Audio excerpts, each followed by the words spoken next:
La Bible David Martin 1855. Le livre de Ruth. Ruth chapitre 1.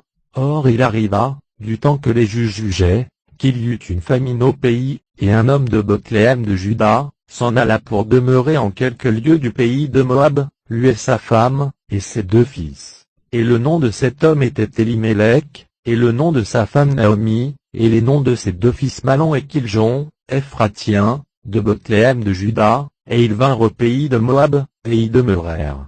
Or Élimélec, mari de Naomi, mourut, et elle resta avec ses 2 fils, qui prirent pour eux des femmes moabites, dont l'une s'appelait Orpa, et l'autre Ruth, et ils demeurèrent là environ 10 ans. Puis ses 2 fils, Malon et Kiljon, moururent, ainsi cette femme demeura là, privée de ses 2 fils et de son mari. Depuis, elle se leva avec ses belles-filles, pour s'en retourner du pays de Moab, car elle apprit, au pays de Moab, que l'Éternel avait visité son peuple, en leur donnant du pain. Ainsi elle partit du lieu où elle avait demeuré, et ses 2 belles-filles avec elle, et elles se mirent en chemin pour retourner au pays de Juda. Et Naomi dit à ses 2 belles-filles, « Allez, retournez chacune en la maison de sa mère. L'Éternel vous fasse du bien, comme vous en avez fait à ceux qui sont morts, et à moi. L'Éternel vous fasse trouver du repos à chacune dans la maison de son mari. » Et elle les baisa, mais elles élevèrent leur voix, et pleurèrent, et lui dirent, « Mais plutôt nous retournerons avec toi vers ton peuple. » Et Naomi répondit, « Retournez-vous-en, mes filles, pourquoi viendriez-vous avec moi?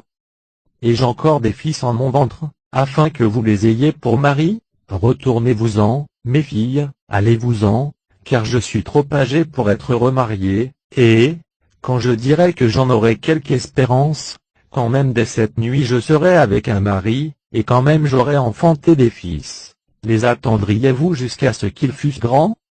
Différeriez-vous pour eux d'être remariés? Non, mes filles, certes je suis dans une plus grande amertume que vous, parce que la main de l'Éternel s'est déployée contre moi. » Alors elles élevèrent leur voix, et pleurèrent encore, et Orpa baisa sa belle-mère, mais Ruth resta avec elle. Et Naomi lui dit, « Voici, ta belle-sœur s'en est retournée à son peuple et à ses dieux, retourne-t'en après ta belle-sœur. » Mais Ruth répondit, « Ne me prie point de te laisser, pour m'éloigner de toi, car où tu iras, j'irai, et où tu demeureras, je demeurerai, ton peuple sera mon peuple, et ton Dieu sera mon Dieu. Là où tu mourras, je mourrai, et j'y serai enseveli. Ainsi me fasse l'Éternel, et ainsi ajoute, qu'il n'y aura que la mort qui me sépare de toi. » Naomi, donc, voyant qu'elle était résolue d'aller avec elle, cessa de lui en parler. Et elles marchèrent toutes 2 jusqu'à ce qu'elles vinrent à Bethléem, et, comme elles furent entrées dans Bethléem, toute la ville se mit à parler sur son sujet, et les femmes dirent, « N'est-ce pas ici Naomi? » Et elle leur répondit, « Ne m'appelez point Naomi, appelez-moi Mara, car le Tout-Puissant m'a rempli d'amertume. Je m'en allais pleine de biens, et l'Éternel me ramène vide. Pourquoi m'appelleriez-vous Naomi, puisque l'Éternel m'a abattu, et que le Tout-Puissant m'a affligé? » C'est ainsi que s'en retourna Naomi, et avec elle Ruth la Moabite, sa belle-fille, qui était venue du pays de Moab, et elles entrèrent dans Bethléem au commencement de la moisson des orges. Ruth chapitre 2. Or le mari de Naomi avait là un parent, homme fort et vaillant, de la famille d'Élimélec, qui avait nom Boz. Et Ruth la Moabite dit à Naomi, « Je te prie que j'aille au champ, et je glanerai quelques épis après celui devant lequel j'aurai trouvé grâce. » Et elle lui répondit, « Va, ma fille. » Elle s'en alla donc, et entra dans un champ, et glana après les moissonneurs, et il arriva qu'elle se rencontra dans un champ qui appartenait à Boz, lequel était de la famille d'Élimélec. Or voici, Boz vint de Bethléem, et il dit aux moissonneurs, « L'Éternel soit avec vous. » Et ils lui répondirent, « L'Éternel te bénisse. » Puis Boz dit à son serviteur qui avait charge sur les moissonneurs, « À qui est cette jeune fille? » Et le serviteur qui avait charge sur les moissonneurs, répondit, et dit, « C'est une jeune femme moabite, qui est venue avec Naomi du pays de Moab. Et elle nous a dit, je vous prie que je glane, et que j'amasse quelques poignées après les moissonneurs. » Étant donc entrée, elle est demeurée depuis le matin jusqu'à 7 heures. C'est là le peu de temps qu'elle a demeuré en la maison. Alors Boz dit à Ruth, « Écoute, ma fille, ne va point glaner dans un autre champ, et même ne sors point d'ici, et ne bouge point d'ici d'auprès de mes jeunes filles. Regarde le champ où l'on moissonnera, et va après elles. N'ai-je pas défendu à mes garçons de te toucher? Et si tu as soif, va au vaisseau, et bois de ce que les garçons auront pisé. Alors elle tomba le visage contre terre, et se prosterna, et lui dit, comment ai-je trouvé grâce devant toi, que tu me connaisses, vu que je suis étrangère? Boz répondit, et lui dit, tout ce que tu as fait à ta belle-mère, depuis que ton mari est mort, m'a été exactement rapporté, et comment tu as laissé ton père et ta mère, et le pays de ta naissance, et tu es venu vers un peuple que tu n'avais point connu auparavant. L'Éternel récompense ton œuvre, et que ton salaire soit entier de la part de l'Éternel, le Dieu d'Israël, sous les ailes duquel tu t'es venu retirer. Et elle dit, mon Seigneur, je trouve grâce devant toi, car tu m'as consolé, et tu as parlé selon le cœur de ta servante, et cependant je ne suis point, autant que l'une de tes servantes. Boz lui dit encore, à l'heure du repas, approche-toi d'ici, et mange du pain, et trempe ton morceau dans le vinaigre. Et elle s'assit à côté des moissonneurs, et il lui donna du grain rôti, et elle en mangea, et fut rassasiée, et serra le reste. Puis elle se leva pour glaner, et Boz commanda à ses garçons, en disant, qu'elle glane même entre les javelles, et ne lui faites point de honte.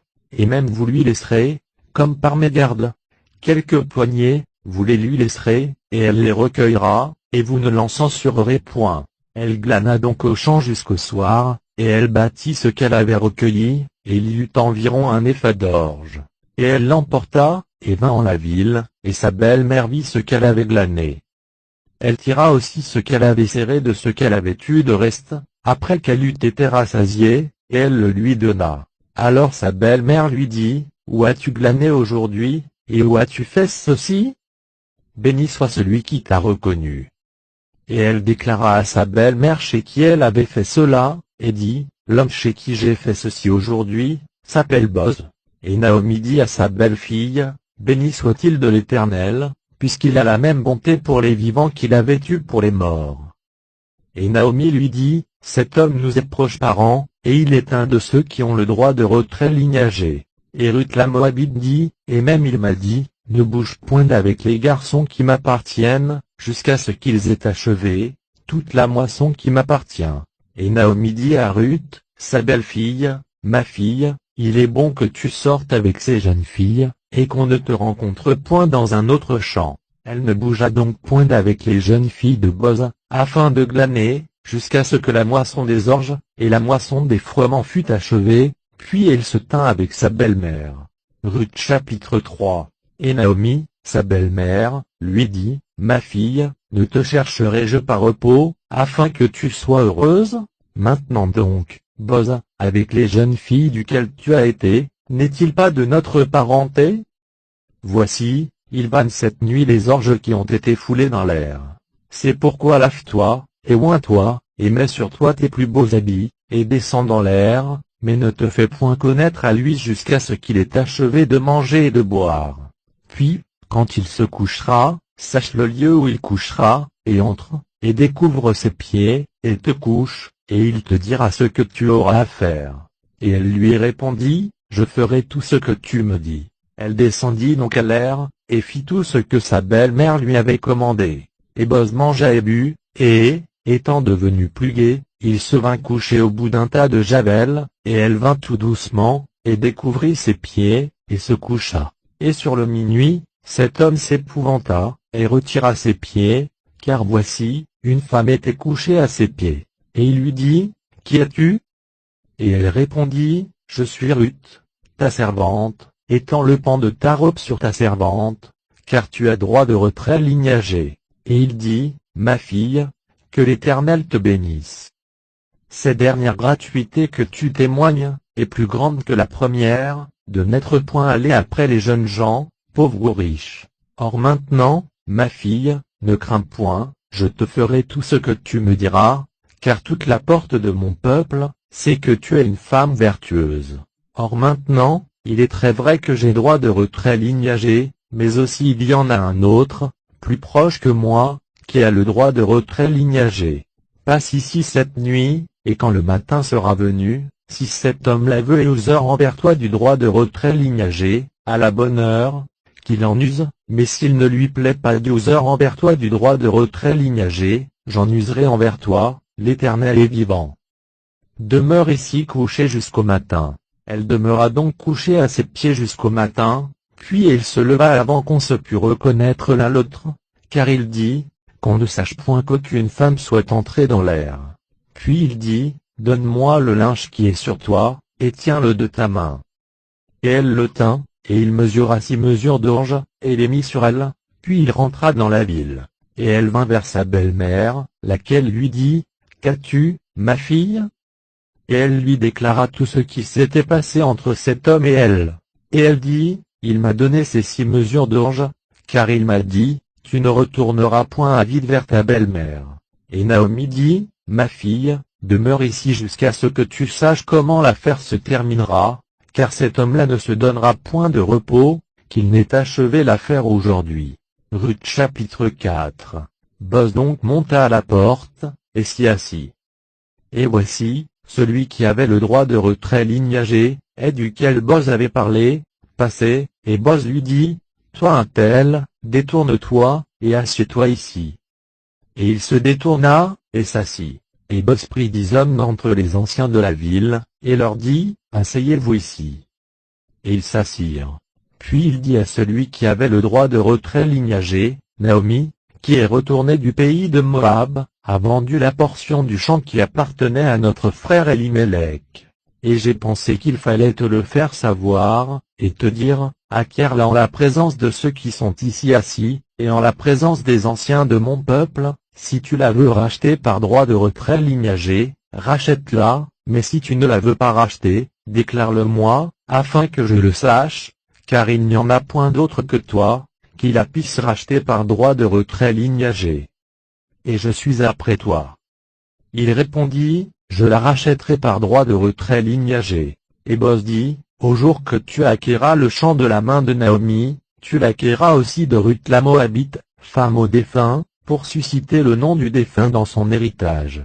Et celui qui avait le droit de retrait lignagé dit, je ne saurais le racheter, de peur que je ne dissipe mon héritage, toi, prends pour toi le droit de retrait lignagé que j'y ai, car je ne saurais le racheter. Or c'était une ancienne coutume en Israël, qu'au cas de droit de retrait lignagé et de subrogation, pour confirmer la chose l'homme déchaussait son soulier, et le donnait à son prochain, et c'était là un témoignage en Israël qu'on cédait son droit. Quand donc celui qui avait le droit de retrait lignagé eut dit à Boz, acquiers-le pour toi, il déchaussa son soulier. Et Boz dit aux anciens et à tout le peuple, vous êtes aujourd'hui témoins que j'ai acquis de la main de Naomi, tout ce qui appartenait à Elimelech, et tout ce qui était à Kiljon, et à Malon, et que je me suis aussi acquis pour femme Ruth la Moabite, femme de Malon, pour susciter le nom du défunt dans son héritage, afin que le nom du défunt ne soit point retranché d'entre ses frères, et de la ville de son habitation, vous en êtes témoins aujourd'hui. Et tout le peuple qui était à la porte, et les anciens dirent, nous en sommes témoins. L'Éternel fasse que la femme qui entre dans ta maison soit comme Rachel, et comme Léa, qui toutes deux ont édifié la maison d'Israël. Et porte-toi vertueusement en Éphra, et rends ton nom célèbre dans Bethléem. Et que de la postérité que l'Éternel te donnera de cette jeune femme, ta maison soit comme la maison de Phare, que Tamar enfanta à Juda. Ainsi Boz prit Ruth, et elle lui fut pour femme, et il vint vers elle, et l'Éternel lui fit la grâce de concevoir, et elle enfanta un fils. Et les femmes dirent à Naomi, béni soit l'Éternel qui n'a pas voulu te laisser manquer aujourd'hui d'un homme qui eut le droit de retrait lignagé, et que son nom soit réclamé en Israël. Et qu'il te soit pour te faire revenir l'âme, et pour soutenir ta vieillesse, car ta belle-fille, qui t'aime, a enfanté cet enfant, et elle te vaut mieux que 7 fils. Alors Naomi prit l'enfant, et le mit dans son sein, et elle lui tenait lieu de nourrice. Et les voisines lui donnèrent un nom, en disant, un fils est né à Naomi, et l'appelèrent Obed. Ce fut le père d'Isaïe, père de David. Or ce sont ici les générations de Pharé. Pharé engendra Hetzron. Hetzron engendra Ram, et Ram engendra Aminadab. Et Aminadab engendra Naasson, et Naasson engendra Salmon, et Salmon engendra Boz, et Boz engendra Obed, et Obed engendra Isaïe, et Isaïe engendra David.